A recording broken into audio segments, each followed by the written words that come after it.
everybody. Welcome to the Myositis Association's 2019 Annual Patient Conference titled, Who You Are Matters. I get dizzy reading my name tag upside down, so I have it in my pocket here. If you give me just a second, I'll tell you who I am. My name is John McClun, and I'm chairman of the board of directors for the Myositis Association, and I want to welcome all of you. Of course, we have a lot of first-timers I see. You all have green stickers on, so can you, if you're a first-timer, can you please stand up so we can recognize who you are? Okay. I want those of you who are not first-timers to take a look at them. I want you first-timers to know that who you are matters. And if you've been here before, please go up and say hello to these people and share their stories, make new friends with them. As most of you are, we're patients. We have a disease called myositis. I was first diagnosed in 1993 with myositis, 26 years.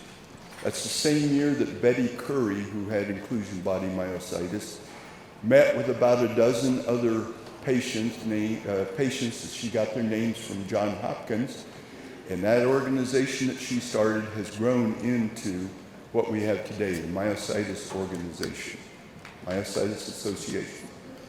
And we have thousands of members now. So we went from 12 to several thousand.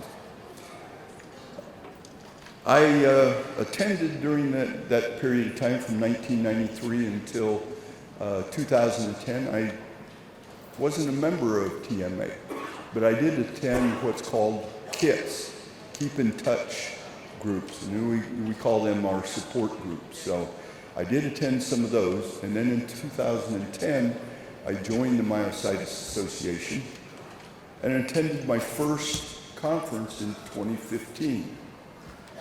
At that conference, I was asked by the previous executive director, you know, you don't have to do anything. Where's Terry Anderson? There he is. I'm going to blame him because he says, you know, I want you to be on the board with me and I want you to be my vice chairman. You don't have to do anything. So here I am doing nothing, okay? Yeah.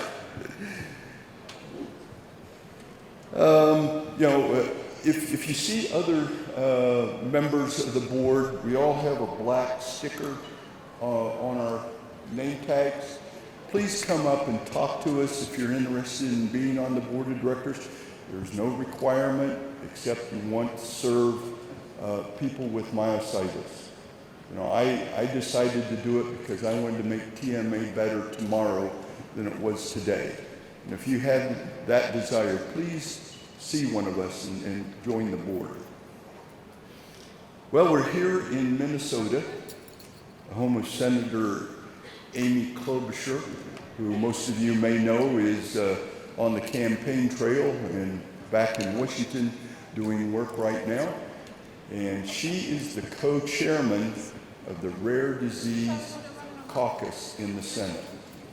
And she thought enough about the Myositis Association to send us one of her representatives. And we have Sarah Franz, who is the outreach director. And Sarah has a BS from DePaul University and a master's from the London School of Economics. And she's here to talk to us this morning. So give her a warm welcome. Sarah?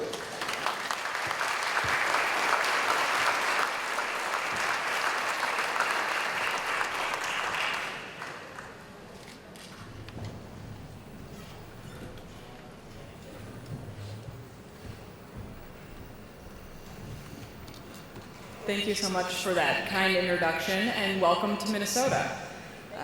Senator Klobuchar is so sorry she can't be here in person. She's got a few things going on right now, but I'm honored to be here on her behalf. As the co-chair of the bipartisan, bicameral Rare Disease Caucus, Senator Klobuchar proudly stands with you in this fight. You've chosen an exciting time to be in Minnesota. You did miss the state fair, but it's an exciting time for rare diseases. In our state legislature last session, Minnesota established a Minnesota Rare Disease Advisory Committee. This was established to help Minnesotans living with rare diseases by identifying best practices to diagnose and treat, educate the public, and advise state agencies on related policy issues. Conferences like this are so inspiring because you are on the front lines, leading the way, working every day, helping to find treatments and cures for myositis through advocacy. Rare diseases often don't get the attention that they deserve, but you are all here today because you understand how important this issue is.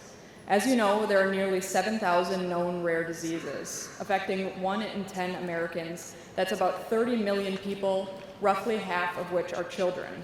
Only 5% of rare diseases have FDA-approved treatment. Conferences like this one are so critical for so many patients. They provide awareness, fellowship, education, and opportunities for advocacy. So thank you all for being here today and prioritizing it. I would also like to thank the Myositis Association for their work in this fight. The Myositis Association has funded nearly $6 million in research programs, research that helps find new treatments, triggers, and hopefully a cure. The importance of these trials really underscore the need for continued funding of cutting-edge medical research. Throughout Senator Klobuchar's time in the Senate, she has consistently pushed her colleagues to increase support for the National Institutes of Health and medical research funding in budget and appropriation negotiations. Federal funding for research is essential, especially because we know that there's more profit in treating diseases that affect more people than there is in finding new treatments for rare diseases. That's not a good enough excuse. There are too many families who need our help, who need more resources. Last year, we were able to include a $2 billion boost for the National Institutes of Health, the 4th year in a row that we've received an increase. And it was long overdue. Before the 21st Century Cures Act, it had been 10 years before with flat funding for the National Institutes of Health. Last Congress, we were also able to pass the Benefit Act, requiring the FDA to include patient experience or patient-focused drug development data as a part of their decision matrix. But we can still do more, and we need to do more. We must continue working to give patients and their families a better seat at the table when FDA is reviewing new treatments. The approval process is never easy for families. We must improve transparency and ensure that families remain informed every step of the way. No family should ever be left in the dark when it comes to the health and well-being of their loved one. We also need to ensure that treatments for those with rare conditions are accessible and affordable. Because when cost gets too high, patients can't get the help they need, and cost should never be a barrier to help and health care. Senator Klobuchar remains committed to ensuring that medical research isn't undermined and working across the aisle to pass necessary funding and bills, because members of both parties know how important it is that this research is to families who are counting on it. So thank you to everyone here today for all you do to advance research and awareness of myositis. We are proud to stand with this fight. Enjoy the rest of the conference.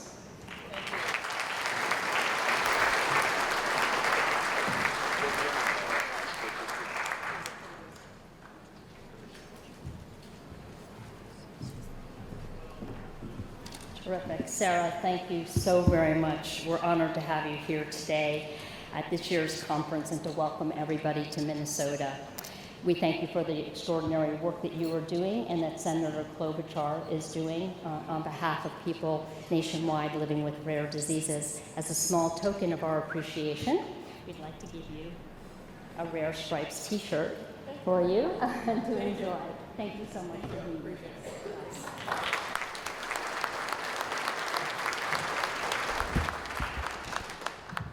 Good afternoon, everyone. My name is Mary McGowan, and I'm the Executive Director of the Myositis Association. A huge welcome to you all. We are thrilled that you are here. We know many of you have had extensive travels, and we want to provide you a very warm welcome to the 2019 Annual Patient Conference, Who You Are Matters. We are really excited about this year's theme, because myositis is not an equal opportunity disease. For example, IBM primarily affects older white men. African Americans are disproportionately affected by other forms of the disease. Mortality rates from dermatomyositis and polymyositis are highest among women of color. Incidence ratios from DM and PM more than double during the childbearing years. Even as adults, those who develop the disease as children still have juvenile myositis. Care partners, too, are affected differently based on the type of myositis their loved ones experience. The focus of this year's conference is on addressing the diversity and needs of challenges within our myositis community. So let's start off by taking a look at who we are as a community here at the conference. So who we are. We are 85% patients and 15% partners. What conditions are we living with? 48% of the people here are living with inclusion body myositis, 25% with dermatomyositis, 16% polymyositis, 4% necrotizing myopathy, 6% with antisynthetase syndrome, and 1% with juvenile dermatomyositis. So let's take a look at where we're from.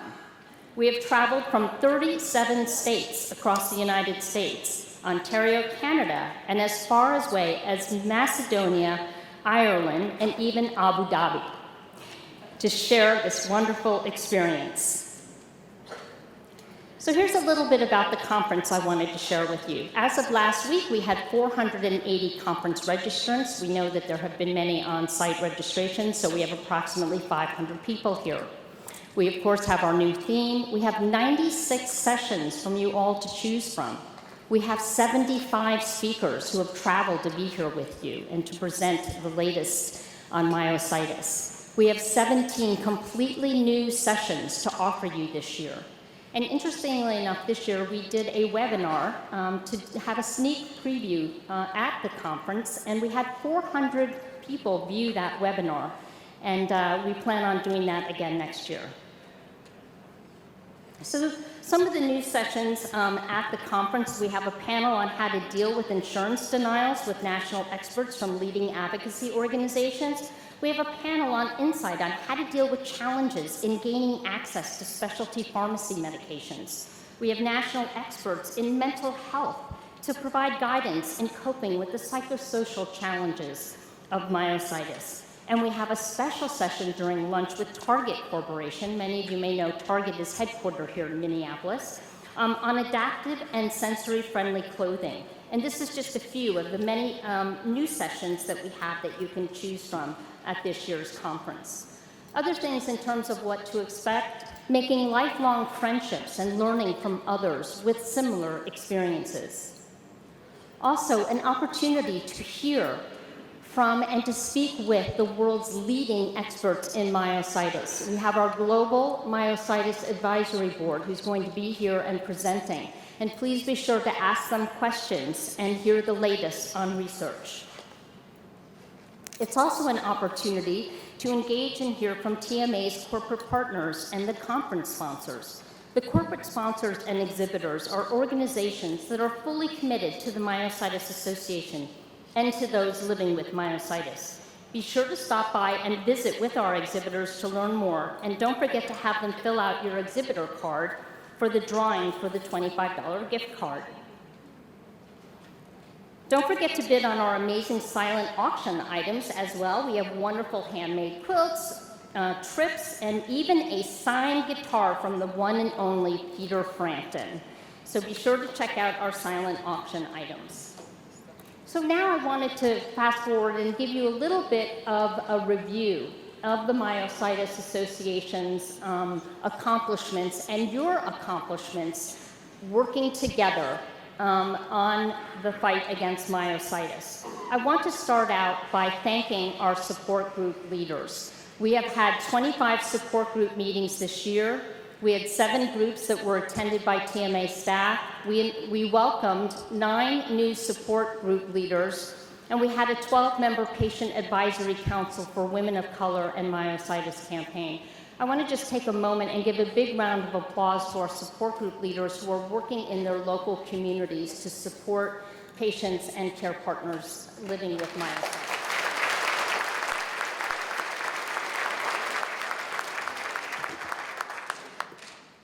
We appreciate everything that you are doing. We also have had a number of member activities and awareness events. We've had the Padano pickleball, bowling, and golf events, raising over $65,000. Monica Padano is an expert in running events, and she's here and is going to be doing a session for anybody who is learning more about raising awareness through events. Vance Robinson's First Pitch campaign. He goes to high school and college baseball games and goes out and does the first pitch while educating everybody about myositis. He was actually covered on ESPN this year for that effort. We had the reading of the Myositis Awareness Month proclamation by the mayor of Nashville.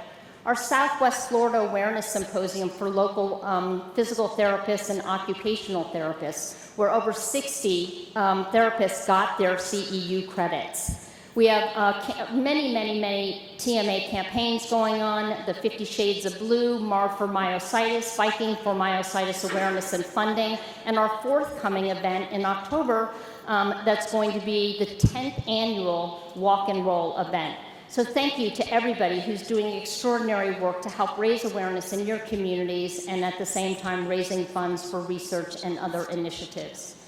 One of our newest programs that we launched just in March of this year are educational webinars. We've had 6 webinars to date on topics from heart disease, research funding, the conference as I mentioned, women of color.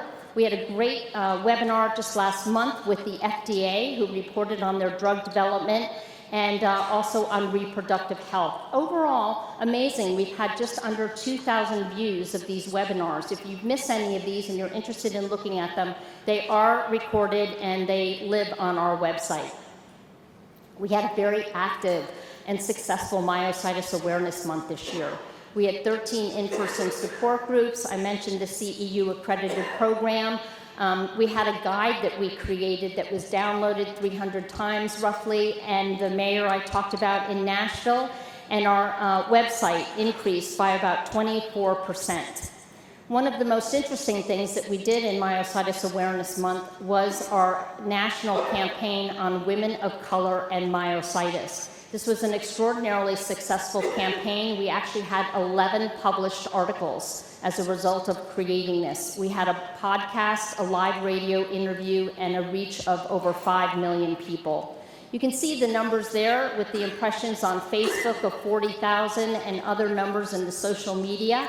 We partnered with 13 organizational partners who agreed to amplify our messaging and our social media graphics that we had produced as part of this campaign. And we did an exhibit during that month at the National Hispanic Medical Society meeting. So anyway, we've had a great campaign with this. I was actually had the opportunity to speak at a conference in Boston and had 3 published articles just about the presentation that I did on this campaign, really positioning TMA as an expert in running national campaigns for rare diseases. We had an extraordinary event also during Myositis Awareness Month out in San Francisco. San Francisco Giants partnered with the Myositis Association. We had a number of volunteers in the community clubhouse there. We handed out information. We handed out over 1,000 awareness myositis bracelets. And in one day, through a Text to Give campaign, and through a corporate match with one of our partners, we were able to raise $14,000 in just one day. And we had 30 seconds on the, you see on the screen there, and had a couple of visuals of some of our members doing inspirational things, living with inclusion body myositis. We're also very interested in producing regional conferences around the country. And so we hosted a regional conference with Kansas University Medical Center. We had 62 patients and care partners for a day-long event. And again, we're looking to do more of these throughout the nation on an ongoing basis.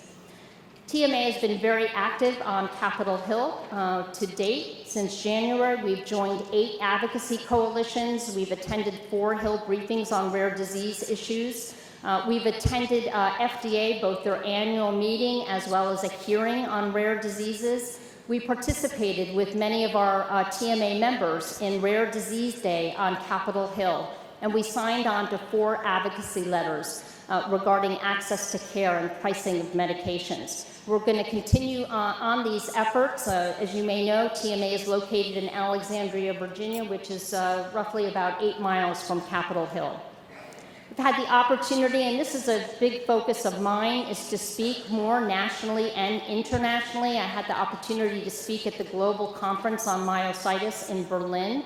As a side note, thank you to everybody who submitted questions that you wanted answered by international experts. We have those answers on the resource table if you'd like to pick up a copy, and it's also highlighted in our new newsletter that is also available on the resource table.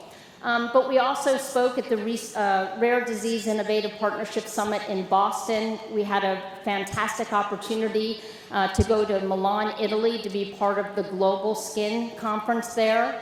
And you see many of the other opportunities that we've had, including the National Organization for Rare Disease. We're having a session as well as a poster that's going to be part of their conference this year. But this is a great opportunity for us to amplify our message and to position the Myositis Association as an expert in many different areas. So let's talk about research for a moment. I mentioned that we had a webinar that we produced. The webinar was produced so that we could reach out to researchers around the world to highlight for them what does a successful Myositis Association grant look like. And as a result of doing that, we received 33 letters of intent, which is a 40% increase over last year's letters that we received. We had 29 applications approved to submit their full application by the research committee, and we actually received 26 applications that were submitted for review, which is a 25% increase over last year. Our research committee is busy reviewing these applications, and we will be making announcements in the next month or so. We've had extensive reach on social media. I won't read all of these numbers, but we have a third-party vendor who is monitoring this for us, but we see increased traffic to the website by 76% since December. We have over 460,000 page views just of about myositis, and we have 43,000, I was impressed by this, 43,000 page views of our blog content. An increase of Facebook of nearly 1.5 million during Myositis Awareness Month. So the word is really getting out about myositis. The word is really getting about the tremendous work that we are all doing together as a community, and we're going to continue on those efforts. We were, of course, very saddened to learn about Peter Frampton's diagnosis of inclusion body myositis. However, we understand that his going public with his diagnosis was very helpful in terms of raising awareness about myositis and particularly about inclusion body myositis. So I wanted to reach out to him to thank him for going public with his diagnosis and to let him know that we are here to support him as an organization in any way that we can. So I purchased a VIP ticket for one of his concerts in West Virginia. And I connected with his personal manager, which took some time, but I finally got to her, and had an opportunity to meet Mr. Frampton after his concert. And it was an extraordinary meeting. It was brief, but it was very powerful. And I presented him, you see on the right-hand side. I thought, what can we give him from the organization? And it didn't take too long to come to what we should give him. And this was a framed picture. The left side of the picture is, of course, of Peter Frampton playing the guitar, and this was a quote from one of his articles. It said, "You can't really knock me down too far. I brush myself off and pick myself up and move on."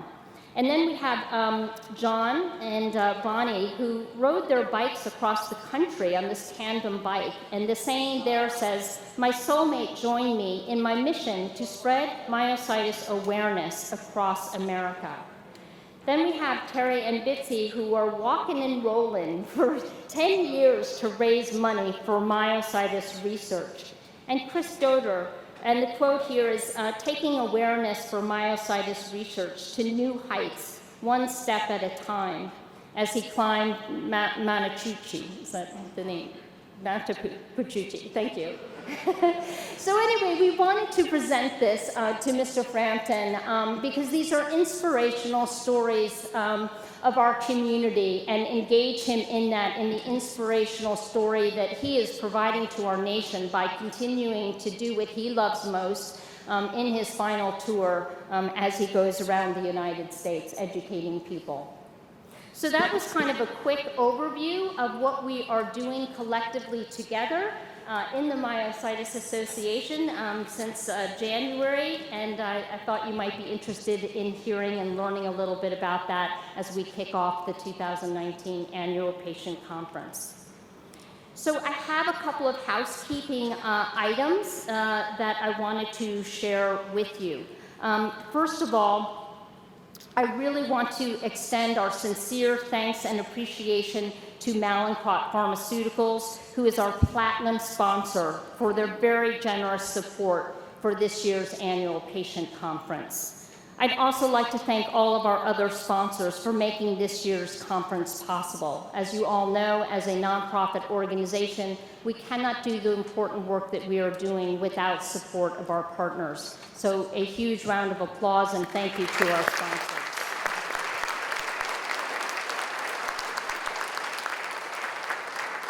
I'd also like to say a huge thank you to all of our volunteers who will be helping our sessions to run smoothly. I'd like to say a special thank you to the TMA staff. We are a small team of only 5 people, but we are very mighty in the work that we are doing. And thank you for all of your work and dedication. We are so excited that we finally get to share what we have been planning with all of you. So before you head off to your Get Acquainted sessions, a couple of quick notes on housekeeping. Please remember to fill out your evaluations for each session. We rely on your feedback, and we use that feedback to make improvements for future conferences. If you don't have an evaluation, please let a volunteer know, as they have extra copies with them, but there are evaluations in your packets. Please wear your name badges at all times, including meals and the wine and cheese reception. The program is very full, and many of the sessions will be videotaped and put on the TMA website and the YouTube channel following the conference. There's a schedule of sessions to be taped at the conference at the registration desk if anybody's interested in those sessions. TMA has a hospitality suite available just across the atrium outside. Please see your program for the exact times, but it's a great place to take a rest, to get something to drink, to talk with other TMA members. Remember to get your exhibitor card filled out when you're stopping and visiting with all of our exhibitors out in the atrium level as well. As I said, there will be a drawing, and we look forward to having all of your exhibitor cards completed. Tonight is a Show Your Stripes reception, so we look forward to seeing your stripes attire, and we're very much looking forward to that. Start thinking up some taglines, if you will. We have a little contest going on. We want to hear about what you think about in 2 to 3 words when you think about the Myositis Association. And we're going to be giving out some awards associated with that. So you'll see more of that at tonight's reception. Some other things is we have a wonderful, fun zebra-themed t-shirt, so be sure to look at the registration table for that. Those are available for sale for $15. Make sure that you stop at the registration table to get one for you and your friends. While you're there, you can check out, as I mentioned, the silent auction items and make bids. And then also, finally, after today's keynote session, which is going to be done by Dr. Mary Siegel, she will be signing her book after her presentation. Her book is Sick and Tired of Feeling Sick and Tired, Living with an Invisible chronic disease. So books are available for purchase at the registration table. You may want to do that before she presents, but after her presentation, she will be signing books out in the atrium. So please enjoy your Getting Acquainted sessions, and we'll see you back here at 3 o'clock for our very exciting keynote presentation by Dr. Mary Siegel. And again, a very warm welcome to all of you. We're thrilled to have you here at this year's conference. Thank you.